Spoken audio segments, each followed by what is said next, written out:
ډولفینیان چې هغه د ایډورډ کالج یو تکړه او ښکلی او ذهین طالب علم دی. په خیبر پښتونخوا کې د ډیرو ټرانسجنډرونو ډیر زیات ښایسته ډولفینیان چې هغه ته خپل حسن عذاب شوی دی او د هغې د له کبله هغه ډېرو ستړو سره مخ کېږي. بیګا نابل بیګا تقریبا څه وسلوالو خلکو هغه په لاره کې ودرولې دی او راکوز کړی دی چې هغه نه یې کپړې هم ویستې دي او د هغه نه به ویډیو کړې ده. په سوشل میډیا باندې په یو ټرینډ کې روانه ده. زه به نن دوه خبرې کومه. یوه خبره خو دا ده چې هغوی د ځینې مسلې چې هغوی ته مخې ته راځي نو دا چې کومه دی نو دا د دغې وسلوالو کوم چې د دوی سره میلاو وي او پس خبره ورسره وران شي هغه بیا دوی راولګي او هغوی نه بیا جامې په دې وجه باندې وباسي چې د هغوی سره خپل حساب کتاب څه لاندې باندې وي.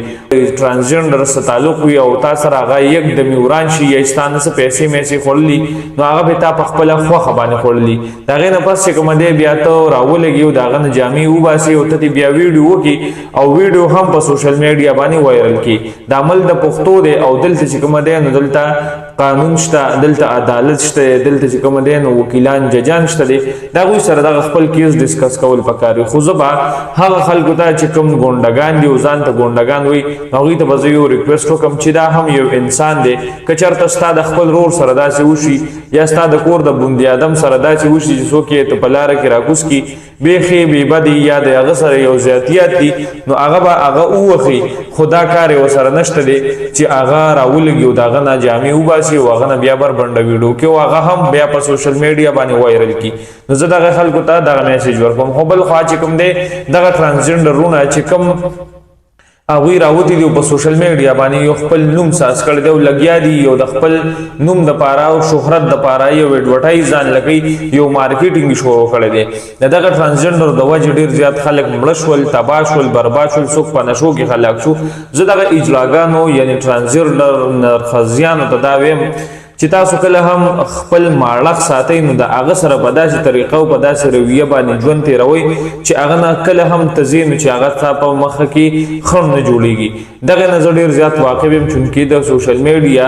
دغه کم شهرت چې دی دا دوی ته عذاب جوړ شي، دا کم مارکیټینګ چې دی دا دوی ته ستړي جوړ شي، په لاره کې خنډان جوړ شي. نو زه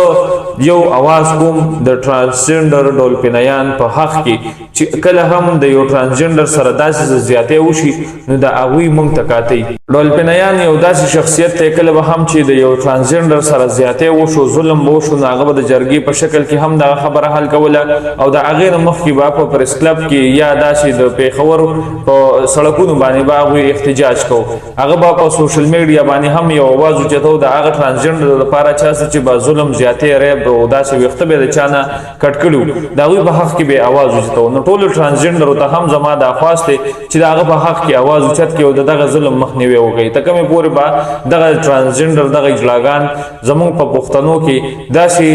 معلومیږي او داسې به زورل شي لکه یو قیدي یا د یو غټ ملزم په حیث باندې. نو زما دغه ټولو پښتنو ته د یو درخواست د اصلاح په شکل کې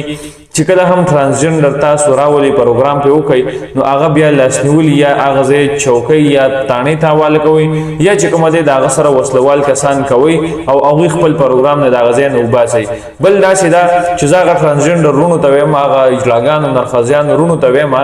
چې کله هم تاسو د یو چا سره تعلق ساتئ نو هغه سره خپل حساب کتاب صفا ساتئ. ډېر زیات ټرانسجنډر داسې دي چې هغوی د یو سره پیسو دپاره تعلق ساتي چې کله هغه په پیسو باندې خراب شي او هغه سره باقي پیسې نه نو بیا هغه چې کومه دی نو د نورو خلکو سره تعلق ساتي او هغه له پې کار ورځي. د هغه سره بله لاره او بل ترتیب یې نه برابر نو بیا چې کومه دی نو هغه دغه شانتې ترتیب برابر کړي چې هغه سره یا ظلم وکړي یا ته ویډیو وکړي او د هغې د طریقه باندې هغه بلیک میل کوي. چې کله هغه بلیک میل کوي نو یا به سوشل میډیا ته ویډیو ورکوي یا به چې کوم دی د هغه سره څه بل څه طریقه کار کوي. په دغه وجه باندې د هغوی ژوند خطره کې شي او دې خط ته جوړ شي چې هغه ټرانسجنډر یعنی هغه نرخزی پکې سر بیلي او یا چې کوم دی نو دغه ګونډګان هغوی اوالات ته لاړ شي څه ورځې تېرې کړي او د هغې نه پس چې کوم دی هغوی روزي او خپل ښکلی ژوند کوي. نو زه تاسو ټولو پښتنو ته یو درخواست کوم چې د دغه نرخزیانو سره آشانه بشانه ودرېږي او دوی هم زمونږ په شانتې انسانان دي بلکې زمونږ په کور کې هم داسې یو مخلوق پیدا کېدی شي چې کوم دغه تاسو ته په مخامخ دي. پچا پس ملانډي خنداګانی مکوې زه په سوشل میډیا باندې ګورم ډیر زیات خلک پاغوي بسې یو پراپګانډي کوي یو ملانډي کوي وایي چې یاره د داسې پوسټونه ما وکتل چې د نرخزیانو یعنی د ډالپینایان په حق کې کچا आवाज اوچت کو نو هغه د ما بلاک کی نو زه هغه خلکو ته وایم چې دا هم زمونږ په شانتي یو مخلوق دی خو کمزوریانو دغه معاشري زمونږ دغه پښتنو دغه خبرو دغه په غورونو دغه تهمتونو الزامونو دغه کار ته محتاج کړي دي چې هغوی د ځان نه د زنانه شکل جوړ کړی دی کنه دې ته کار وي زمونږ سره په یو شانتي ژوند کې ژوند تېرولې نه دوی ته دغه سپکې سپورې نه ویل کېدی نو دوی به هم نن په یو ښه جاب وي په یو ښه نوکرۍ به وي چونکې دغه تعلیم چې کوم د کړی دی د ډېر ښکلی تعلیم کړی ډېر قابل انسان دی د ملک لپاره به په ښه راغلی وي خو زما استاد تهمت او الزام چې کوم دی دا دغه ځای ته رسولی دی نو دغه شانتي ټول ترانسجنډرو ته زما درخواست دی چې یو شی یو موټی شی زمونږ دغه ټولو پښتنو ته خواست دی چې دوی نه دا سپک نظر